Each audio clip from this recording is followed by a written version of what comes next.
All right, this is number 43 from chapter 5. Consider the following reaction. It's written up here. And then here's the thermodynamic properties of it. Is the reaction endo or exothermic? This is an exothermic reaction because it has a negative sign in front of the enthalpy right there. Letter B says calculate the amount of heat transferred when 3.55 grams of magnesium are reacted at constant pressure. So step number 1 is to write your 3.55 grams of the magnesium down, and then convert that from grams to moles of magnesium. And if you look on your periodic table, magnesium has a molar mass of 24.3, so 24.3 goes down here in 1 mole of magnesium. And then it asks for the amount of heat transferred, and so now we can use this relationship between magnesium and heat just like we do in stoichiometry. And so now we put moles of magnesium down here, and for every 2 moles of magnesium, because there's a 2 in front of the magnesium right here, there are 1,204 kilojoules of energy that are released. So when you punch the buttons on the calculator for that, I think you end up with negative 87.9.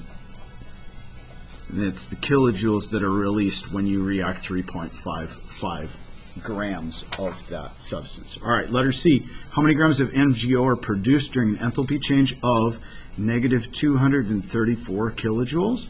So that's what they tell us. And now we're actually going to work backwards in this, and we're going to go from here to over here in the reaction. And so our relationship, just like in stoichiometry, is kilojoules for the units that I have in a position where they're going to cancel to MgO, and it's moles of MgO in the reaction because that's what this 2 means right here. So for every 2 MgOs, there's 1,204 kilojoules that are released or given off. And the question asks how many grams, so lastly we have to go from moles of MgO to grams of MgO. So notice I put my units in a position where they're going to cancel for each one of those things. And I think if there's one advice during this entire unit, it's make sure to put your units in all the time, so then you can make sure that they cancel with one another and use those as your guide. MgO, when you add it up on the periodic table, adds up to 40.3 grams in 1 mole. Multiplying those together, you get 15.7 grams of MgO.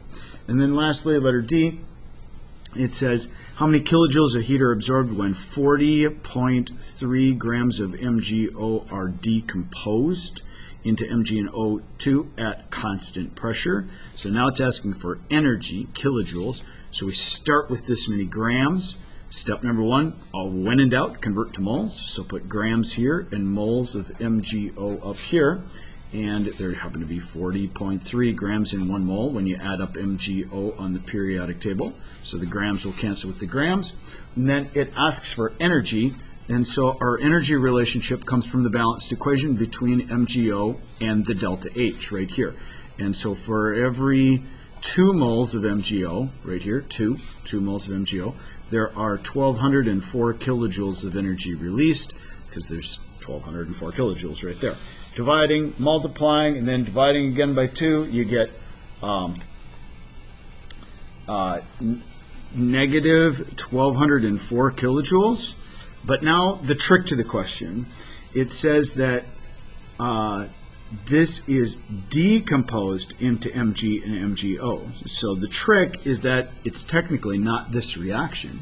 It's actually MgO going to Mg and O2. And so notice it's the reverse of this reaction. And when you reverse the reaction, the delta H then reverses sign. So it's 1,204 kilojoules. And so this would have to reverse in sign for this reaction, and so it would actually be positive 1,204 kilojoules that would be absorbed in the reaction. So carefully reading the question, we'll see that it's the backwards or the reverse, therefore it reverses the sign of the enthalpy.